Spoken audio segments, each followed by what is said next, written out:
கருப்பும் வெளுப்பும் சிவப்பும் பிங்குமாக கரைந்தோடுகின்ற சிந்தனையுடன் சாலை கடக்கிற இருசக்கர வாகனமும் அதன் மீது அமர்ந்து வருகிற இவனுமாக எட்டி தொட வேண்டிய இலக்காய் இருக்கின்ற தூரம் எவ்வளவாக இருக்கும்? இருந்துவிட்டுதான் போகட்டுமே, தூரம் எவ்வளவாக இருந்தாலும் வேண்டுமானாலும் கடப்பதும் எட்டி தொடுவதும் மட்டுமே உலகிடக்காய் இருக்கின்ற போது என்று தோன்றியது. பாலமேடு டு மேட்டமலை சாலையது. மிஞ்சி போனால் 5 கிலோமீட்டர்கள் இருக்கலாம் என சிலரும், இல்லை இல்லை இருக்காது, அதெல்லாம் அதற்கு உள்ளாகவே அடங்கி போகிற தூரம் அது என பலருமாக கருத்துரைக்கிறார்கள் என்று தான் சொல்ல வேண்டும். அவிழ்ந்து கிடக்கின்ற சாலை அள்ளி முடியப்படாமல் நீண்டு தெரிவதால் அப்படி காட்சிப்பட்டு தெரிகிறது. கருநிறம் பூசிக்கொண்டு பூத்து கிடக்கின்ற சாலை கற்களையும் மண்ணையும் தாரையுமாக பூசிக்கொண்டு படுத்து கிடக்கின்ற நீளத்தின் ஓரத்தில் தான் அடர்ந்து கிடக்கிறது புல்லும் புதரும் செடிகளுமாய். போன வருடத்தின் மழை காலத்தில் முளை தெழுந்து அடர்ந்திருந்த கோரைப்புல் சாலை மறைத்து இரு ஓரமுமாய் வளர்ந்து பரவி கிடந்தது. அதை அகற்றி சுத்தம் செய்ய சாலை பணியாளர்கள் வேட்டையும் ராஜுவுமாய் மிகவும் சிரமப்பட்டுதான் போனார்கள் என்று தான் சொல்ல வேண்டும். அதோ தெரிகிறதே, அந்த கல்பாலத்தின் ஓரம் அவர்கள் வேலை செய்து கொண்டிருந்த நாளில்தான் அவர்கள் அறிமுகம் இவனுக்கு. ஒரு மிதமான மழை நாளின் மாலை வேலையது. வந்து கொண்டிருக்கிறான் அலுவலகம் விட்டு. இவனது அதிர்ஷ்டமா அல்லது அவர்களது வேலையின் நீட்சியா தெரியவில்லை.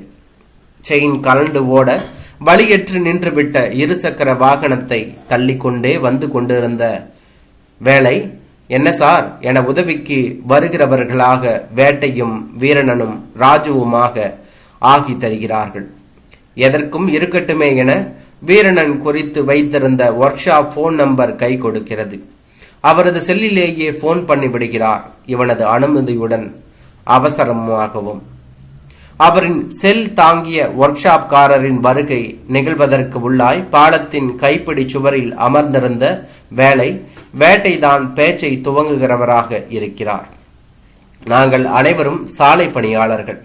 இதோ நிற்கிறதே எங்களது காலடியில் தலை நிமிர்ந்தும் உடல் சிலிர்த்துமாய் கோரைப்புல் ஒன்று. இதிலிருந்து சாலையின் இருபுறமும் இயற்கை அரவணைத்து கட்டியிருக்கின்ற முச்செடிகள் மற்றும் புதராய் மண்டி கிடக்கின்ற இன்னப்பிற செடிகளை அகற்றுவதிலிருந்து சாலையில் பெயர்த்து தருகின்ற சிறு சிறு பள்ளங்களிலிருந்து யானை பிடிக்கிற மாதிரியாய் விழுந்து கிடக்கின்ற பள்ளம் வரை செப்பனிடுவதும் பஞ்சர் ஓட்டுவதும் எங்களது வேலையாகி போகிறது. ஆகவே நாங்கள் சாலை பணியாளர்கள் என்கின்ற அவரது சுய அறிமுகத்துடனான இருக்கப்பட்ட அவர்களது நட்பின் கண்ணி தெரிப்படுகின்ற நேரம் ஒர்க் ஷாப்காரர் வந்து வேலை முடித்து போய்விடுகின்ற சடுதியாகி போகிறது. அன்றிலிருந்து இன்று வரை அந்த சாலையில் பயணிக்கின்ற நேரங்கள் யாவும் அவர்கள் கூட வருவதாகவே நினைத்தவனுக்கு வாழ்வில் கீழ்த்தளங்களில் இருப்பவர்கள்தான் இம்மாதிரியாக ஈரம் பட்டு தெரிகிறவர்களாக வருகின்ற வழி எங்குமாக ஊர்ந்த எறும்புகளோடும் பூச்சி புழுக்களுமாய் விரைகின்ற சாலை அழுக்காயும் அழகாயும் தன்னை கோடிட்டு கொண்டு நகர்கிறதாய். பெர்மிஷன் போட்டுவிட்டு இன்று சீக்கிரம் கிளம்பிவிட வேண்டும் அலுவலகத்திலிருந்து என்கின்ற நினைப்பு வழக்கம் போலவே பொய்த்து போய்விட அலுவலகம் முடிந்துவிட்ட பொழுதிலிருந்து அரை மணி கழித்து கிளம்பினவனாக மழை வந்துவிடுமோ என்கின்ற அளவு கட்டியிருக்கின்ற கருங்கலர் பூசி உருமல் காட்டிய மேகத்தை கைப்பிடித்து வழி சொல்ல போய்கொண்டிருக்கிறான். ஆக்சிலேட்டரை முடுக்கிவிட்டவனாய் பாதை மேல் வெளிப்பதித்தவனாகவும். மதியத்திலிருந்து உருமிய மேகம் எப்பொழுது மழை பெய்ய வைக்கும் என தெரியவில்லை என்றுதான் சொல்ல வேண்டும். போகிற வழியில் பாலமேட்டில் ஒரு வாழைப்பழம் சாப்பிட வேண்டும். சக்தி கடையில் டீ சாப்பிடும் முன்பாக நாகர்கோவிலில் பணிபுரிந்த தினங்களில் தினசரி மாலை 1 அல்லது 2 வாழைப்பழங்கள் சாப்பிட்டு விடுகின்ற வழக்கம் இவனுள் குடிகொண்டிருந்ததுண்டு என்று தான் சொல்ல வேண்டும். வாரங்களில் சில நாட்களில் இந்த நடைமுறையில் சில மாறுதல்கள் இருந்தாலும் பெரும்பாலுமாய் தவறாமல் கடைபிடித்து வந்தான். பாய் கடையில் தான் தவறாமல் சாப்பிடுவதும் வாங்குவதும் 2 பழங்கள் ஒரு டீ. எப்படி பற்றி கொண்டது அந்த பழக்கம் என தெரியவில்லை. அலுவலகம் முடிந்து ஆயாசமாக வருகின்ற மாலை வேளைகளில் டீ மட்டுமே சாப்பிடுவதை வழக்கமாக வைத்திருந்த இவன் ஒரு பெரியவர் சொல்லி கேட்டுதான் இந்த பழக்கத்தை கை கொண்டான் என்றுதான் சொல்ல வேண்டும். ஒரு வெயில் காலத்தின் வெக்கை மிகுந்த நாள் அது. வழக்கம் போலவே அன்றும் அலுவலகம் முடிந்து டீக்கு சொல்லிவிட்டு கடையின் ஓரமாக கை கட்டி நின்றான். எதிர்சாரியில் இருந்த பெட்டி கடைகள், ஹோட்டல் மற்றும் சலூனை வேடிக்கை பார்த்தவனாயும் சாலையின் நெரிசலை கண்ணுக்கு உற்றனாகவும் அப்பொழுதுதான் ஒரு தீர்மானமாக ஒரு குரல் பின் தோல் மேல் தொட்டு திருப்புகிறது. தம்பி, பெரும்பாலுமா தினசரி உங்களை இங்க பார்த்துருக்கேன். டீ மட்டுமே விரும்பி சாப்பிடுகிற நீங்க கூட 2 வாழைப்பழம் சாப்பிட்டுக்கோங்க. காலையிலிருந்து இழந்த சக்தியை மீட்க ஏதாவது ஒரு வழியில உதவுமில்ல என்கிறார். அவர் சொல்லின் நியாயம் சட்டென தட்டுப்பட்டு தெரிய அன்று ஆரம்பித்த பழக்கம் இன்று வரை தொடர்வதாக.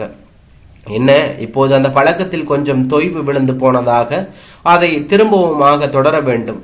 இன்றே அதற்கு பிள்ளையார் சொல்லி போட்டு விடலாமே என்று அவனுக்கு தோன்றியது. வாழைப்பழம் சாப்பிட்டால் டீ கடையில் பஜ்ஜி சாப்பிடுவது அடிபட்டு போக வாய்ப்பிருக்கிறது.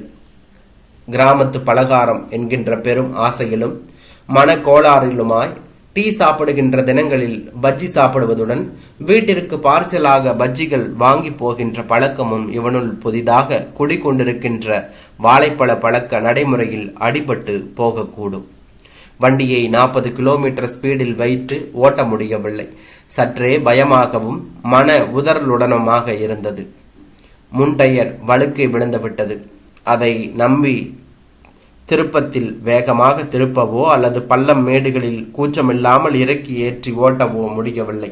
தவிர வேகமாக போகையில் டயர் வெடித்து வண்டியை இழுத்து விட்டால் ஏதாவது ஒரு திசை நோக்கி தன்னந்தனியாக ஆதரவுமற்ற சாலையில் நடந்து போய் கொண்டிருப்பவர் யாராக இருக்க முடியும்? முகம் தெரியாதவராகவோ இருப்பார்கள், அல்லது பழக்கமற்றவர்களாகவும் இருக்கலாம் என்று அவன் மனதிற்குள் தோன்றியது. காலனி வீடு, அது தாண்டி பனை மரங்கள், இன்னமும் பிளாட் போடப்படாமல் தரிசாக கிடக்கின்ற கரிசல் காடுகள் எல்லாம் தாண்டி வந்து கொண்டிருக்கையில் தெரிந்த அவரது ஆகுருதியான உருவம் அவர் பக்கவாதத்தால் பாதிக்கப்பட்டு மீண்டு வந்தவர் என அடையாளம் சொல்லியது. தொங்கி போயிருந்த இடது கையை உடலோடு ஒட்டி வைத்து கொண்டும் இடது காலை லேசாக இழுத்தவாறுமாக நடந்து போய் கொண்டிருந்தார். 2 சக்கர வாகனத்தின் வேகத்தை மெதுவாக்கி மட்டுப்படுத்தி வருகிறீர்களா என கேட்டதற்கு இல்லை, நான் சென்று கொண்டிருப்பது நடைப்பயிற்சிக்காய், நீங்கள் செல்லுங்கள். உங்களது மதிப்பு மிகுந்த கேட்டலுக்கு நன்றி. இப்பொழுது நீங்கள் செல்வதன் மூலம் எனக்கு விடை கொடுப்பவர் ஆகி போகியிருந்தார்கள். விடை கொடுங்கள், எனக்கு தொடர்கிறேன் என்று வாக்கிங்கை என்றார். பாலத்தின் பணிகள் இன்னமும் முடிவடையவில்லை போல் இருக்கிறது. அன்று வேட்டையும் இவனும் இன்னமும் சாலை பணியாளர்களுடன் அமர்ந்திருந்த ஓடு பாலத்தை தான் இப்போது இடித்து கட்டி கொண்டிருக்கிறார்கள் என்று தான் சொல்ல வேண்டும். உயர்த்தி போட போகிறார்களாம்.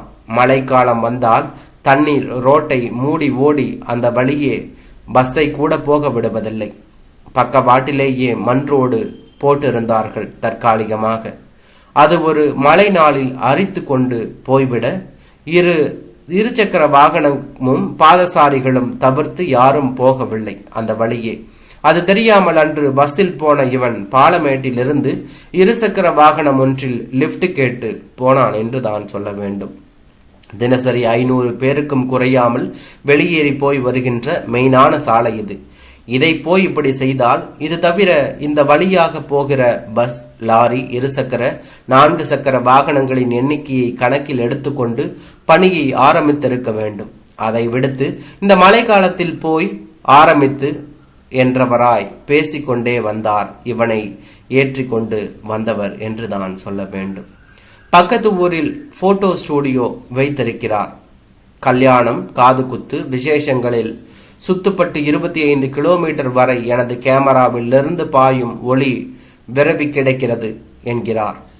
மேட்டமலை தாண்டி காலனி வீடுகள், அது தாண்டி நிற்கும் பனை மரங்கள், சுடுகாடு, காட்டோடைகள், காடுகள், பாலம், பெட்ரோல் பங்க் என இத்தியாதியாய் எல்லாம் தாண்டி பாலமேடு வந்ததும் வாழைப்பழம் விற்கிற கடை நோக்கி செல்கிறான் என்றான்.